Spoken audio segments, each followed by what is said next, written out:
சரி, ஓகே. திருமுகாந்தி என்ன நடக்கும்னு நினைக்கிறீங்க அடுத்து? இல்லை, இப்போ மேகதாதுவே எடுத்துக்குவோம். மேகதாதுவை எடுத்துட்டோம்னா மறுபடியும் புதுசாக ஒரு ஆணையம் அமைக்கணும்னு சொல்கிறதுல உடன்பாடு கிடையாது. ஏன்னா ஏற்கனவே ஒரு ஆணையம் அமைப்பதற்கு நம்ம பல ஆண்டு காலம் போராடுறோம். இந்த ஆணையம் அமைப்பது, நீதிமன்றத்துக்கு போகும்பொழுது எல்லாமே நம்மளுக்கு கிடைக்கக்கூடிய நீரின் பங்கு அளவு குறைஞ்சிட்டே இருந்திருக்கு. இப்போ 80களில் இருந்த பங்கு நம்மளுக்கு 1991 கிடைக்கல. 91 வந்த 210 டிஎம்சி அப்படிங்கிறது 2008 வரும்பொழுது குறையுது. அதுக்கப்புறம் மறுபடியும் குறையுது. இப்போ மறுபடியும் புது ஆணையம் அமைக்கணும்னா அந்த ஆணையம் எப்படி அமைய போகுது, என்னவா நடக்க போகுதுன்னு நம்மளுக்கு தெரியாது. ஏற்கனவே எல்லாமே காவிரி மேலாண்மை வாரியத்தில் தான் டிஸ்கஸ் பண்ணப்படுது, நடக்கப்படுது. இப்போ இந்த விஷயத்தில் திமுகவும் இந்த ஒரு ப்ரொபோசலை கொடுத்தாங்க. இவர் தாவேக்காவும் ஏற்றுக்கிட்டதா சொன்னாங்க. இப்போ இது குறித்தான ஒரு ஆலோசனை நடந்து அனைத்து கட்சி கூட்டம் நடந்த தமிழ்நாட்டோட எதிர்காலம் சம்மந்தப்பட்ட விஷயம். காவிரி உரிமைங்கிறது விளையாட்டு கிடையாது. மேல் போகிற போக்கிலலாம் நம்ம பண்ணிட்டு போயிட முடியாது. மறுபடியும் அடுத்த ஒரு வாரியத்தை அமைக்கிறோம்னு சொல்லி அமைச்சு அது கான்ஸ்டியூஷன், அதுக்கு என்ன ஃபார்மேட்ஸ் வைக்க போகிறாங்க, அடுத்து ஒரு டெஃபினேஷன் வந்து அது ஒரு இழுத்துட்டு போய் இப்படின்னு மறுபடியும் நம்ம போய் நிற்கிற அர்த்தமே கிடையாது. இதில் அடிப்படை என்ன, ரைபாட்ரின் ஸ்டேட், அதாவது என்னென்னா கீழ்மடைக்கு தான் முக்கியத்துவம், கடைமடைக்கு தான் முக்கியத்துவம். அந்த அடிப்படையில் தான் உலக ஒழுங்குகளில் இருந்து மாநில அளவில் வரைக்குமே வரையறை செய்யப்பட்டிருக்குது. அப்போ அந்த வரையறையில் என்ன செய்ய வேண்டியிருக்குது, இது அடிப்படையில் தமிழ்நாடை கேட்காமல் நீங்கள் அணை கட்ட முடியாது. இவ்வளோதான் அதில் விஷயம். அவர் உச்சநீதிமன்ற தீர்ப்பில் கூட தமிழ்நாட்டில் கேட்கணும்னு சொல்லலையே அப்படின்னு சொல்கிறார். கேட்கக்கூடாதுன்னு சொன்னாங்களா என்ன? அப்படிலாம் ஒன்றும் சொல்லலை. ஒரு ஒரு ஒரு ஜட்ஜ்மெண்ட்டை நீங்கள் எப்படி வேணால் புரிந்து கொள்ளலாம், ஆனால் அதில் எல்லாத்துக்கும் இடம் இருக்குது. அதில் ஆனால் அடிப்படையில் கேட்க வேண்டும் என்கின்ற விதி இருக்கிறது. அந்த விதியின் அடிப்படையில் நம்ம கட்ட முடியாது என்ற இடத்துல நிற்கிறது தான் அதுக்கான ஸ்டாண்டாக இருக்க முடியும். மறுபடியும் அதை பற்றி ஒரு கமிட்டி போட்டு ஆலோசனை பண்ணுற என்ன அர்த்தம் இருக்குது, நாங்கள் அந்த பாயிண்ட்டை நான் விவாதிக்க தயாராக இருக்குன்னு அர்த்தம். நீங்கள் அணை கட்டுறேன்னு சொல்கிறதே எனக்கு அணை கட்டுறதுக்கு ஒன்று ரைட்ஸ் இல்லை, எனக்கு உரிமை இல்லைன்னு சொல்கிறதும், இல்லை வேணா உட்காந்து பேசுவோமேன்னு சொல்கிறேன். அந்த இடத்துல நீங்கள் ஒரு பாயிண்ட் இறங்கி தான் நின்று பேசுகிறீங்க. நீங்கள் பேசுறதுக்கான இடம் அங்கே ஒன்றுமே கிடையாது. உனக்கு கட்டுறது ரைட்ஸ் கிடையாது, அவ்வளோதான். கட்டினா எனக்கு பிரச்சனை, உனக்கு கட்டுறது ரைட்ஸ் இல்லைன்றதை அவுட்ரைட்டாக சொல்ல வேண்டிய இடத்துல தான் நம்ம நிற்க. தமிழ்நாடும் புதுச்சேரியும் இதில் நிலைப்பாடோடு எடுக்க வேண்டியது. இது வெறும் தமிழ்நாடு மட்டும் இல்லை, புதுச்சேரி மாநிலமும் சேர்ந்த ஒரு விஷயம்தான். அப்போ இதில் அவுட்ரைட்டாக இன்னொரு ஆணையம் எங்களுக்கு தேவையில்லை, எங்களுக்கு நாங்கள் அனுமதிக்க முடியாதுங்கிற நிலைப்பாடு தான் எடுத்தாகணும். இதுதான் நம்ம இந்த காவிரி உரிமை மேகதாதுவை பொறுத்து எடுக்க வேண்டிய இடம் இருக்குது. சரி, ஒன்றிய அரசு தமிழ்நாட்டுக்கு தான் முன்னுரிமை தரணும். அப்படி எதுவும் தமிழ்நாடு முன்னுரிமை தராமல் எப்பொழுதும் கர்நாடகா ஆதரவாக தான் இருக்கிறாங்க. கர்நாடகாவில் காங்கிரஸ் இருந்தாலும் பிஜேபி காங்கிரஸுக்கு தான் ஆதரிக்குது. காங்கிரஸ் மத்தியில் இருந்தால் அங்கே பிஜேபி ஆட்சியை தான் பிஜேபிக்கு ஆதரிக்கிறாங்க. கர்நாடக சாதகமாக தான் டெல்லி அரசு எப்பொழுதுமே இங்கே வந்திருக்கிறது. உச்சநீதிமன்றத்திலும் அப்படி தான் வந்திருக்குது.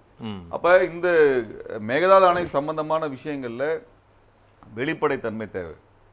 முதல்வர் போய் கர்நாடக முதல்வரை நேரடியாக சந்தித்து பேச்சுவார்த்தையின் மூலமாக ஒன்றை தீர்க்க நினைப்பது என்பது வரவேற்கக்கூடிய விஷயம் தான், நம்ம மறுக்கலாம் இல்லை. அதனோட அஜெண்டா என்ன, இது ரெண்டுமே அரசாக சந்திக்கிறார்களா அல்லது தனிநபர்களாக சந்திக்கிறார்கள் என்ற எதுவும் விளக்கம் இது வரைக்கும் இல்லை. ஒரு இருந்தால் கொடுங்க, தெரிஞ்சுக்கிறோம் அது. ஏன்னா ஒரு ஒரு ஒரு அரசினுடைய நிலைப்பாடு என்பது வெளிப்படையாக வைக்க வேண்டிய விஷயம். நாங்கள் இது சம்பந்தமாக இந்த அணிகளை அழைத்து கொண்டு நாங்கள் போகிறோம், நான் உட்காந்து பேசுகிறோன்னு சொல்லலாம். முதல்ல அனைத்து கட்சி கூட்டத்தை கூப்பிட்டு இது சம்பந்தமாக ஒரு முடிவு எடுக்க வேண்டிய இடம் இருக்குது. நிலைப்பாடு ஒரு ஒரு நம்மளுடைய நிலைப்பாடை வலுப்படுத்த வேண்டியது இருக்குது. அது குறித்து விவாதங்கள் தேவைப்படுது. இது ஒரு சீரியஸான விஷயம். அதில் மேகதாது சம்பந்தமாக 10 ஆண்டுகளாக நாங்கள் போராட்ட காலத்தில் நாங்களும் இயங்கிட்டு தான் இருக்கிறோம். அதனால் இது ரொம்ப மேலோட்டமாக தாவேக்கான்ற ஒரு கட்சி உருவாவதற்கு முன்பே இந்த போராட்டத்தில் இருக்கிறோம். அன்றைக்கெல்லாம் இன்றைய முதலமைச்சர் பேசியெல்லாம் நாங்கள் பார்த்ததே கிடையாது. 2016 வறட்சி 36,000 கோடி ரூபாய் நட்டையீடு நம்ம கேட்டோம். தமிழ்நாடு நட்டையீடு 2016 வறட்சிக்கு கேட்டுச்சு. இது வரைக்கும் அதுக்கு 4,000-5,000 கோடிக்கு மேலே தரவே இல்லை. 2016க்கு அப்புறம் இப்போ அடுத்த 10 ஆண்டு கழிச்சு இப்போ மறுபடியும் வறட்சி வந்திருக்குது. இப்பொழுது உங்களுக்கு தண்ணீர் திறந்து விடாத நிலை இருக்குது. அப்போ இந்த இடத்துல வெளிப்படையான விவாதங்கள் வேணும். இதற்காகவே போராட்டம் நடத்தி ஐபிஎல் மேட்சை நிறுத்த போய் அந்த சமயத்தில் நடந்த போராட்டங்கள் வழக்கு வாங்கினவங்க, தேச துரோக வழக்குகள்லாம் வாங்கிட்டு நாங்கள் இருக்கிறோம். அப்போ தமிழ்நாடு தழுவிய போராட்டம் இந்த சமயத்துலலாம் உங்கள் கட்சியிலேருந்து அந்த கட்சியே இல்லை. அது கட்சி இல்லைனாலும் பரவாயில்ல, அவர் அந்த சமயத்துலலாம் அவர் இது குறித்து அது பேசியெல்லாம் நாங்கள் பார்த்ததில்லை. அன்றைக்கி இந்த போராட்டங்களுக்கு ஆதரவு அளிச்செல்லாம் பார்த்ததில்லை. அன்றைக்கே அவர் இதை பற்றியெல்லாம் கவலைப்பட்டது இல்லை. இன்றைக்கி திடீர்னு கவலைப்படுறாரு, வரவேற்கிறோம். இன்றைக்கு அந்த கட்சியை அக்கறை எழுத்துக்கிறோம். ஆனால் இது குறித்து வெளிப்படையான விவாதம் நடக்க வேண்டிய தேவை இருக்கிறதா பார்க்குறோம். அப்படி எதுவுமே இல்லாமல் அது போகிறதுல அது அனைத்து கருத்துக்களையும் இணைத்து, ஏன்னா எல்லாருமே தமிழ்நாடு நலனுக்காக தான் பேசுகிறோம் இல்லைங்களா? அப்போ அது சம்மந்தமாக எல்லாரும் இணைஞ்சு தான் அதை பேச முடியும்னு நான் நினைக்கிறேன். நான் சரி, ஓகே. திரு நித்யானந்தம், நிறைவா என்ன சொல்கிறீங்க? அவருக்கு இன்னும் பதில் சொல்லவே இல்லை. உணர்ச்சி வசப்பட்டு பேசுகிறாங்க, உணர்ச்சி தூண்டுறாங்க. உயிர் இருக்கிறவனுக்கு உணர்ச்சி வரும், உயிர் இல்லாதவனுக்கு உணர்ச்சியே இல்லாமல் இருக்கும். அது அவங்கவுங்களோட நிலையை பொறுத்தது. எங்களுக்கெல்லாம் உயிர் இருக்குது, அதனால் உணர்வோடு நாங்கள் இருக்கிறோம். உணர்வு எழுச்சி எல்லாம் வராதவங்கள நாங்கள் என்ன வேணாலும் சொல்லிட்டு போகலாம். உங்கள் பாட்டை திணிக்கணும், உங்கள் மொழியை திணிக்கணுங்கிறதுல உங்களுக்கு உணர்வு இருக்கா இல்லையா? உங்களுக்கு உணர்ச்சியை தூண்டுறீங்களா இல்லை? இந்திய மொழியை திணிக்கணும்னு தூண்டுறீங்க, உங்களுக்கு பிடிச்ச பாட்டை திணிக்கணும்னு தூண்டுறீங்க. அப்போ அதெல்லாம் என்ன கணக்கு? அது திணிக்கணும்னு வர்றது. அதுவும் வந்து உங்களுக்கு தேசிய பாடலும் தேசிய கீதமும் வங்க மொழியில் இருக்குது. இப்போ புதுசாக பாட்டு ஒன்று கொண்டு வரீங்க, அதுவும் வங்க மொழியிலே வச்சுருக்கேன். தமிழ் மொழியிலலாம் பாட்டு போடவே மாட்டீங்களா சார்?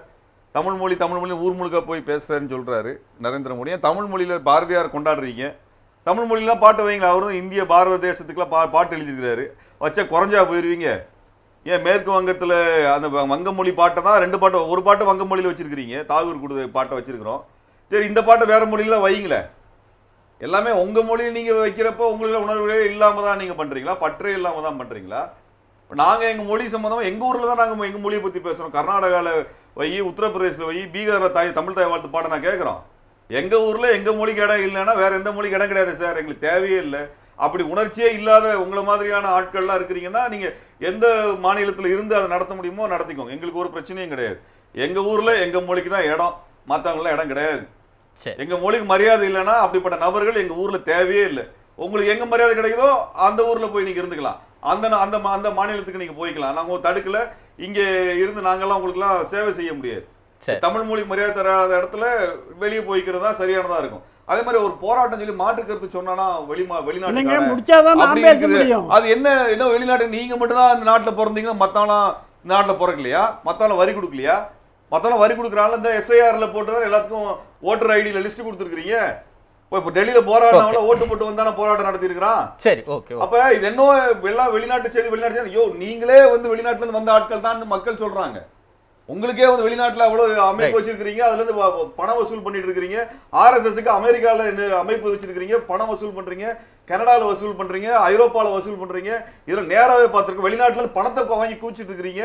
இத்தனையும் செஞ்சுட்டு இங்க இருக்கிறவனெல்லாம் வெளிநாட்டு செய்தி, அந்நிய நாட்டு செய்தி பேசிட்டு இருந்தா சரி, எல்லாரும் பிரிவினைவாதி பேசி நீங்க தான் மதம் பேசிட்டு இருக்கீங்க.